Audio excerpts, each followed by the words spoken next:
மக்கள் இயக்கம் என்கிற முத்திரையை கடந்து தமிழ் தேசிய இயக்கம் என்கிற பரிணாமத்தை அடைந்திருக்கிற இந்த வேளையில் நாம் அடுத்த கட்ட பரிணாமத்தை நோக்கி பாய வேண்டியவர்களாக இருக்கிறோம். நமது அடுத்த கட்ட பாய்ச்சல் விடுதலை சிறுத்தைகளுக்கு சொந்த சின்னம் கிடைத்துவிட்ட ஒரு பெரிய கட்சி, ஒரு அரசியல் சக்தி என்பதை நிலைநாட்டுவதுதான். தமிழக முதல்வர் மாண்புமிகு கலைஞர் அவர்களின் அரவணைப்போடு இந்த தேர்தலில் நாம் 2 தொகுதிகளில் போட்டியிட்டோம். விழுப்புரம் அதில் ஒரு தொகுதி. வெறும் 2797 வாக்குகளை தர முடியாமல் நாம் ஒரு மிகப்பெரிய வாய்ப்பை இழந்துவிட்டோம். மிகப்பெரிய வாய்ப்பு. வெறும் 2797 வாக்குகள் என்பது ஒரு ஊராட்சி மன்ற தலைவருக்கு கிடைக்கிற வாக்கு, அவ்வளவுதான். மிகச் சாதாரண வாக்கு. 2 ஊரில் கொஞ்சம் கடிதப்பட்டு நீங்கள் உழைத்திருந்தால் 1400 ஓட்டு வாங்கியிருந்தால் கூட நாம் 2-3 ஓட்டு வித்தியாசத்தை வெற்றி பெற்றிருக்க முடியும். நம்முடைய உழைப்பிலே ஏற்பட்ட சுணக்கம், நம்முடைய கட்சிக்குள்ளே இருக்கிற உட்கட்சி சிக்கல், இவையெல்லாம் சேர்ந்து மகத்தான ஒரு வாய்ப்பை இழந்திருக்கிறோம்.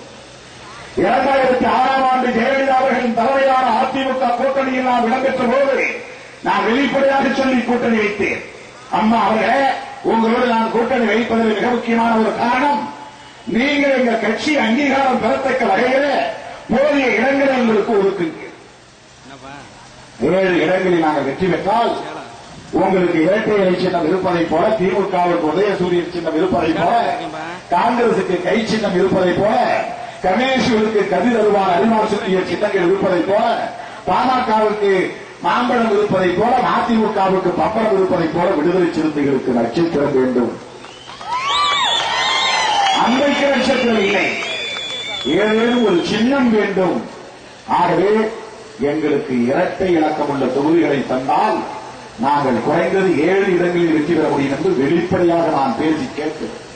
எதற்காக?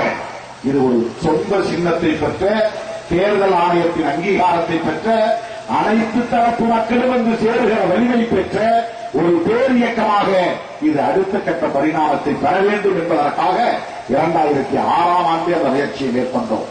ஆனால் விழுப்புரம் மாவட்டத்தில் இதுவரையும் நாம் கண்டமங்கலத்தில் 2001 போட்டியிட்டோம், உளுந்தூர்பேட்டையிலே போட்டியிட்டோம், முகையூரிலே போட்டியிட்டோம், இப்போது விழுப்புரம் நாடாளுமன்ற தொகுதியிலேயே போட்டியிட்டோம். ஒரு முறை கூட ஒரு தொகுதியில் கூட நம்மால் வெற்றி பெற முடியவில்லை. உள்ளபடியே அது வேதனைக்குரியது, வருத்தத்திற்குரியது. வெற்றி பெற முடியவில்லை. ஆனால் அப்படிப்பட்ட இந்த மாவட்டத்தில் இன்றைக்கு தமிழ்நாட்டில் எந்த மாவட்டமும் சாதிக்க முடியாத அளவுக்கு விழுப்புரம் மாவட்டம் முதல்நிலை மாவட்டமாக, முன்னணி மாவட்டமாக, முதல் இடத்தை பெற்ற ஒரு மாவட்டமாக 10 லட்சம் ரூபாயை கட்சி நிதியாக சேர்க்கக்கூடிய அளவுக்கு 1 லட்சம் உறுப்பினர்களை நீங்கள் சேர்த்திருக்கிறீர்கள் என்று சொன்னால் இது ஒரு மகத்தான வெற்றி. தேர்தல் களத்திலே பெற முடியாத வெற்றியை கட்சியின் கட்டமைப்பு களத்திலே நாம் இன்றைக்கு பெற்றிருக்கிறோம் என்பது உள்ளபடியே எனக்கு பெருமையாக இருக்கிறது, மகிழ்ச்சியாக இருக்கிறது. மாவட்ட செயலாளர் வெற்றி செல்வனையும், மேலிட பொறுப்பாளர் பாவரசூரியும், அவரோடு சேர்ந்து களப்பணி ஆற்றிய அத்தனை தோழர்களையும் நான் நெஞ்சோடு மார்போடு அணைத்து பூரிப்பாய் வாழ்த்த கடமைப்பட்டிருக்கிறேன், பாராட்ட கடமைப்பட்டிருக்கிறேன். இந்த இடத்திலே இன்னொன்றை நான் வேதனையோடு சொல்ல கடமைப்பட்டிருக்கிறேன். கட்சிக்குள்ளே இருக்கிற முரண்பாடுகளை கூர்மைப்படுத்தி உட்கட்சி சிக்கல்களை வெளிப்படுத்தக்கூடிய அளவுக்கு வெளிப்படையாக சில இளைஞர்கள் செயல்படுவதாக நான் கேள்விப்படுகிறேன். தோழர்களே, எல்லோரையும் மதிக்க வேண்டும், எல்லோருடைய உணர்வுகளை மதிக்க வேண்டும், எல்லோருடைய பங்களிப்பை மதிக்க வேண்டும் என்பதற்காகத்தான் ஒரு தாயை போல் நான் எல்லாவற்றையும் அரவணைத்து போகிறேன்.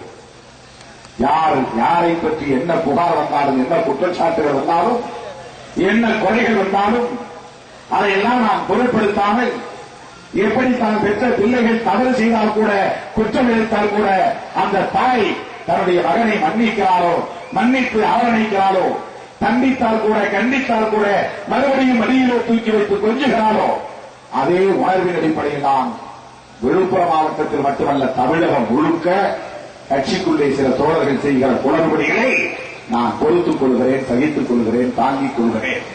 ஆனால் இது ஒரு முக்கியமான பரிணாமம், மாற்றம் பெறுகிற கட்டம், உறுப்பினர் சேர்க்கை தீவிரப்படுத்துகிற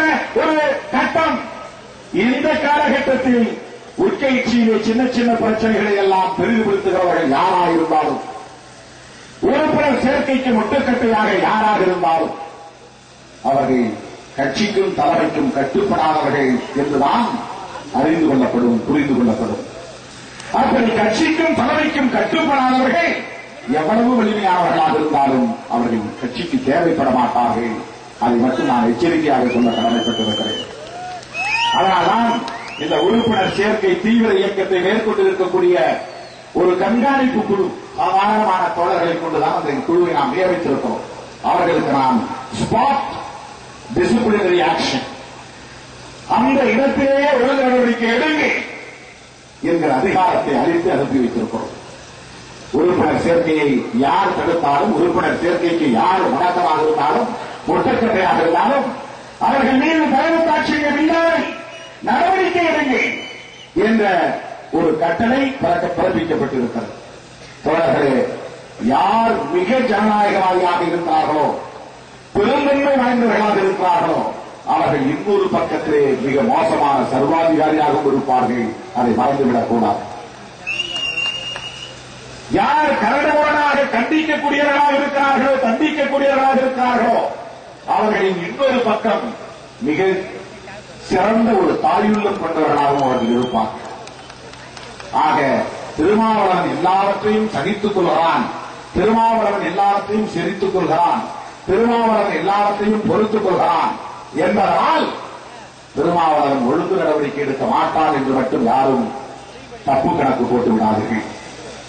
உட்கட்சி பூசலை யார் உயர்த்தி பிடித்தாலும், அந்த முரண்பாடுகளை யார் கூர்மைப்படுத்தினாலும், உறுப்பினர் சேர்க்கை நடவடிக்கைக்கு யார் ஒட்டுக்கட்டையாக இருந்தாலும் கட்டாயமாக அவர்கள் மீது ஒழுங்கு நடவடிக்கை எடுக்கப்படும்.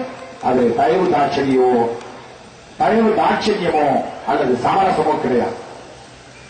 இதுதான் இந்த இடத்திலே உங்களுக்கு நான் தெரிவித்துக் கொள்ள வேண்டிய ஒரு செய்தி. இந்த இயக்கம் எல்லோராலும் விரும்பப்படுகிற இயக்கமாக மாற வேண்டும்.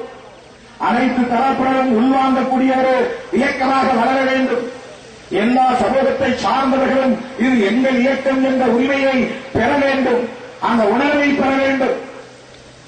அதற்கு நீங்கள் இடம் கொடுக்க வேண்டும், நேர்ந்து இடம் தர வேண்டும், விலகி இடம் தர வேண்டும், இலகி இடம் தர வேண்டும்.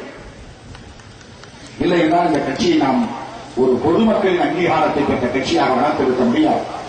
திருமாவளவனின் தலைமையிலான ஒரு கும்பல் என்று முத்திரை குத்தி ஓரம் கட்டி நம்மை ஒதுக்கி விடுவார்கள், ஒழித்து விடுவார்கள்.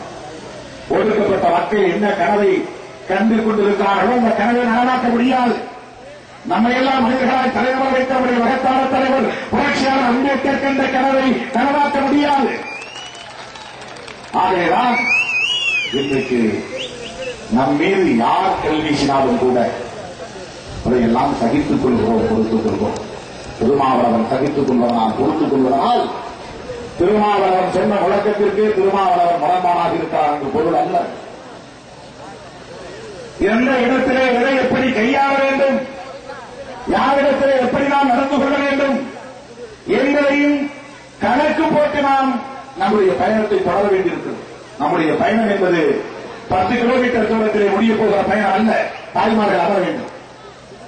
நம்முடைய பயணம் என்பது 50 கிலோமீட்டரில் முடியக்கூடிய பயணம் அல்ல. நம்முடைய பயணம்